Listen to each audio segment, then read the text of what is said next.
to the Woven Well podcast. We have another client story today, and these are some of my favorites. It's so easy to feel alone and isolated.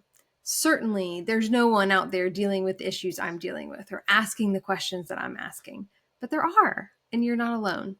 And these client stories are designed to show you that there are other real women out there using natural fertility resources to transform their fertility journeys, whatever they may look like. So today we're talking with a young woman named Hope who began learning Creighton because she believed it could be used to improve her cycle issues. So she's young, she's single, but she knew Creighton had something worthwhile to offer her. And I'm so glad that she gets to share a bit of that with us today. Hope, welcome to the show.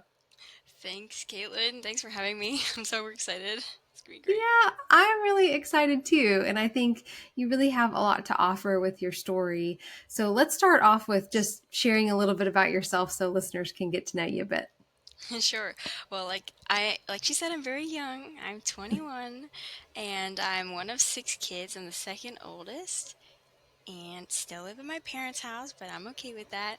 And I haven't. I've not been in college, and I'm actually working at an orchard that's close to me.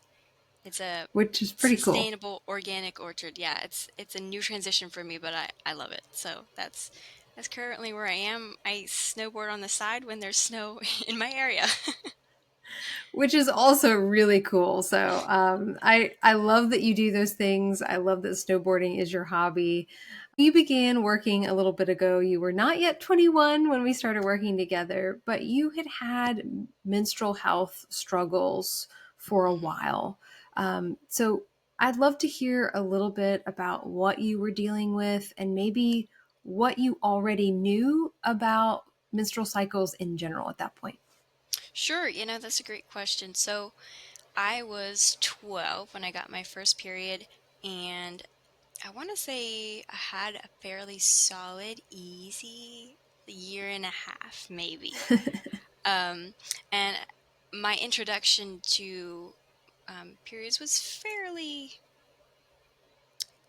like an overview. It wasn't very in depth, but it was probably good for me because it probably all I could handle, like having my first period and just kind of learning it all, taking it all in. And Yeah. so all I knew was that generally you were to bleed every 20-ish, 28 to 30-ish days. Um, and that was kind of the extent of it. As I got a little older, I knew that somewhere in the middle of the month, the egg was released, so you had ovulation as well. Mm-hmm. But so yeah, got my first menses at 12, and then 14, I started having some issues, mostly pain, a lot of pain, and it actually started more gastrointestinal first.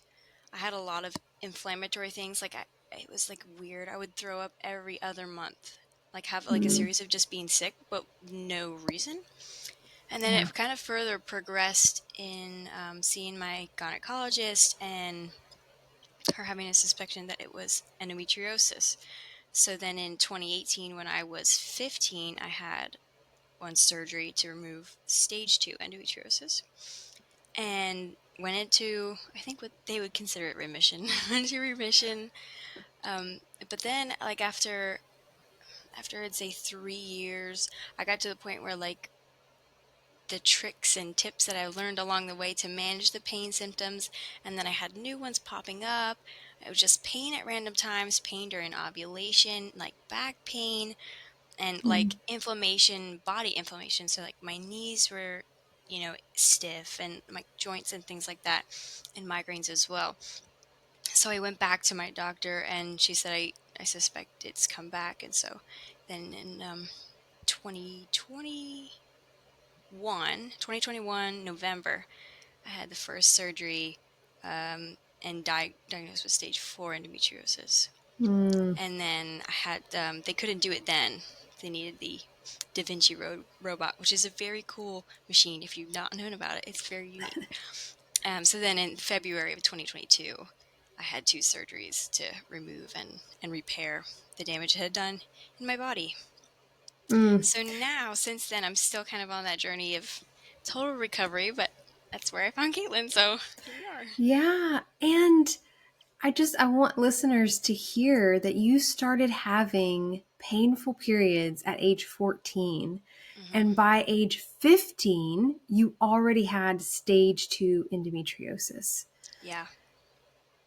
It can happen early and it can happen fast. Yeah. It And really then can.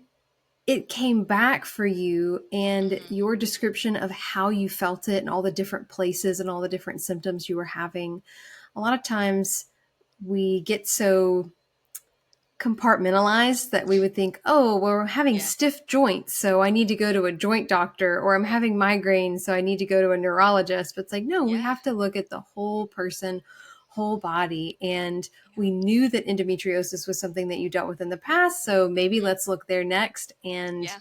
that was the cause of so many of those symptoms. So Hmm. it's really important to see that full picture and know how it can affect Hmm. all the different parts of your body. Definitely. And Yeah.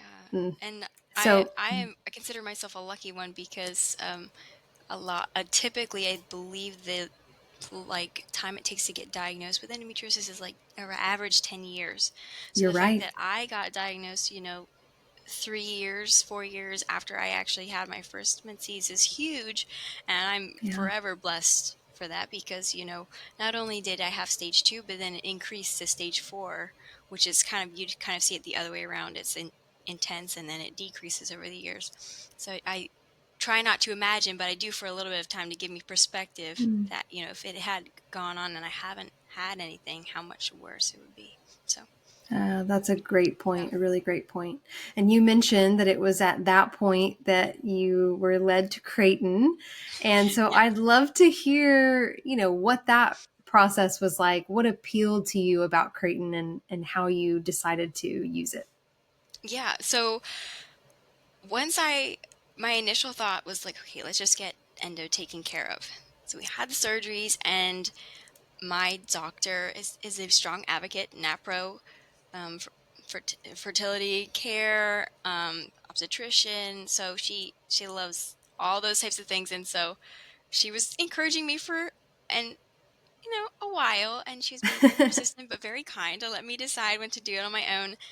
And so finally, she, in one of my appointments, she kind of sat me down and said, "Look, like, I understand you're having trouble with your cycles, but I would be in a better position to help you if Mm, you were to chart with Creighton and to actually physically see what your body is doing and what's happening, so then I can better treat you."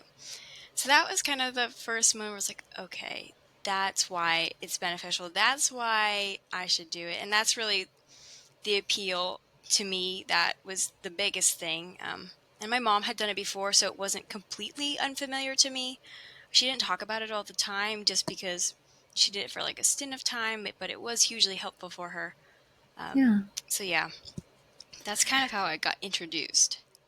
You mentioned that your doctor kept mentioning it, but you were kind of pushing it off like, oh, maybe, Yes. maybe.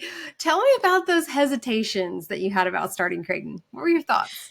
So this is very honest and may sound Yes. funny, but my initial hesitation was it was an unknown that sounded Yeah. just weird. Like Yep. I couldn't comprehend it, and I didn't at that point have the desire to try to understand it. And so I just kind of like, I don't know about that. That just kind of seems weird, and like it's another thing to do, and it just doesn't make me feel True. comfortable. So that was my initial hesitation. So once I got over myself, now I've seen the benefits of actually like learning the deeper things about your body and how it's created to work, and the benefit that can come from that. Mm. Well, I appreciate you being honest, because I want everyone to be Yeah. honest, because the people who are listening are also feeling that same way. Like, this is kind of weird. It's kind of different. I don't know exactly what it is and what I Yeah. would get from it. So, those are really authentic thoughts to have as you're trying to decide if you're going to start something new. So, I am very glad that your OBGYN was really kind of pushing and encouraging you to do Yeah. it, because, like you said, you feel like you've gained a lot and you've learned a lot from Creighton. So, um, tell us about that process of learning Creighton. What you feel like you have gained from it, or maybe how it was challenging, or anything you'd like to share. Yeah. Well, so before I had started Creighton officially, and I was trying to find when I ovulated on my own, that proved as a very stressful challenge because I how do I say this? I was being directed that I should look for my ovulation in a certain time frame. What Mm, I've learned and observed is that I actually ovulate much later than a lot of females, or the typical normals, I would say. And so it became very stressful, and I couldn't I couldn't figure it out. So now, now I understand like how my body works and the patterns that like I myself can see. Um, so now I actually know when I ovulate, and I can give my doctor a better accurate date versus the here's when it's supposed to happen for normal people or for most women. Try that, you know. And for blood work, a lot of them want to do hormone blood work, and those are heavily reliant on P yeah. plus 3 and the following days after, and when you ovulate and all that. So that's been the Yeah. huge benefit part. Being able to identify not just a window of fertility, because I love that you're using the term ovulation and trying to identify that, because so often we talk about a window of fertility, window of Yeah. infertility, but you're not talking about it as it relates to fertility. You're talking about it Mm, for health purposes. And yeah. so identifying when you likely ovulated within a cycle is extremely beneficial for reproductive health reasons. And Hmm. like you said, your OBGYN, your physician, needs to know roughly when that happens so that she can time hormone tests. She Hmm. can supplement hormones if she needs Yep. to, or provide whatever services that she wants to be able to help to diagnose and treat whatever you're dealing with. And so Yeah. it's important to know that information for ourselves, even if we have no need of knowing when we're fertile or infertile. It's not reliant on that. It's simply good information to know as an Hmm. individual. Definitely. Yeah, Yeah. we're on the same page with that. Yeah. You also mentioned that yours isn't quote unquote normal, that other women have it all during this time, but you're really different. I just want to clarify that Yeah. it is so varied, and everyone has a different window of time when they are more likely to ovulate. And so we really don't want to go based on what we see online or on those Mm, apps that we can download on our phone yeah. that say, oh, you probably ovulate on cycle day 14 or whatever they tell you. Yeah. Instead, it is pretty simple, as you're explaining. It's pretty simple to learn when you're actually ovulating. And so that may be closer to cycle day 16, 20, 24. There's just so much Yeah. variety there. So I want to encourage listeners, but I also want to encourage you that it's not that other people are normal and you're abnormal. Okay. There Okay. is a Yeah. good natural variety there too. So, That is a good reminder. Definitely. so would you recommend it for other young single women? What do you feel like is the biggest benefit for others who are in your same stage of life? I definitely would recommend it. Initially, jumping back to your earlier question, initially one of my other hesitations too was that it was categorized as like a fertility um, tool, and I was like, I am not in a relationship that's going to lead to marriage Right. or in any relationship period, and I don't need it for not getting pregnant or getting pregnant. So that was Yeah. also sort of, I didn't know the other benefits besides that. So my encouragement to single women like me who are not in a relationship or married or even concerned about whether they're getting pregnant or not pregnant, like trying to avoid or anything like that, is that it's still very beneficial, and even more so beneficial, I feel like, because if I were to enter into marriage, I feel more equipped now because if I want to avoid or I want to get pregnant, I know what to look for and I know the specific windows. So, yes, definitely. I would definitely recommend it, and educate yourself because it's so valuable to have that education of your body, but also like how our bodies in general are made to work. So that way you can kind of think for yourself. Mm, I love that advice because we are sort of in a cultural time, and we've been there for a while, that tells women that we can't really trust ourselves to know what's going on in our bodies or to Mm-hmm. understand our fertility, that it's too big, it's too scary, it's too other. But what you're saying is actually we all can understand what's going on in our cycles, in our hormones, in our reproductive health overall, Yeah. and that that is a very empowering thing. Um, I also think that the ability to use that with a medical professional who wants you to have a seat at the table, who Mm-hmm. wants to hear about your experience, who takes you seriously, who offers you respect. Yeah. I mean, So you true. gave your story telling about how blessed you feel that age 14 or 15, you Yeah. already had a physician who was listening to you and believing you Mm-hmm. and taking it Yeah. seriously. Sometimes I feel like having that data can also be beneficial in that, especially if you have a medical professional who's not quite as initially, Yeah. kind and interested and invested as your provider was. Right. So I think having that data and being able to bring it in and say, hey, this is what's going on in Mm-hmm. my cycles can be really helpful, regardless of your age, regardless of your marital status or relationship status or anything else like that. Would you say that's been true for you too? Definitely. Yeah. That I for 100%. You couldn't have Yeah. said it better. Well, I really appreciate your willingness to be on the show, share a little bit of your story, and certainly how Creighton has been helpful, but also how you've been working with this more restorative reproductive approach for years now and how that's been beneficial for you on your journey of dealing with endometriosis. Yeah. So, well, thank you. I'm so happy I was able to share, and hopefully it, encourages somebody out there that, not alone. And, even though we're young, it's not too early to learn. That's exactly right. Yeah, Well, thanks so much. of course. Well, listeners, like she said, this is a reminder.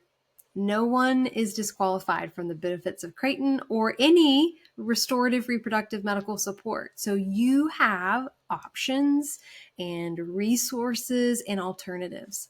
There are providers out there who want to know about your health and want to work with you to investigate root causes of those concerns and then work to heal them together. You do not have to be pregnant or married or even out of your teenage years, technically, to begin investing in your reproductive health. So, if you want to learn more about the Creighton model system, like Hope did, then we actually have upcoming introductory sessions that you can attend online. So, be sure to click the link in the show notes to see what those upcoming dates are and how you can join us. You can also listen to other client episodes where we talk about what's going on in different scenarios and how working with trusted medical providers or learning the Creighton system was transformative for them. We can create change in our own menstrual health when we have the knowledge and the resources that we need. Hopefully, Woven Well can provide just a few of those for you. As always, thanks for listening as we continue to explore together what it means to be woven well.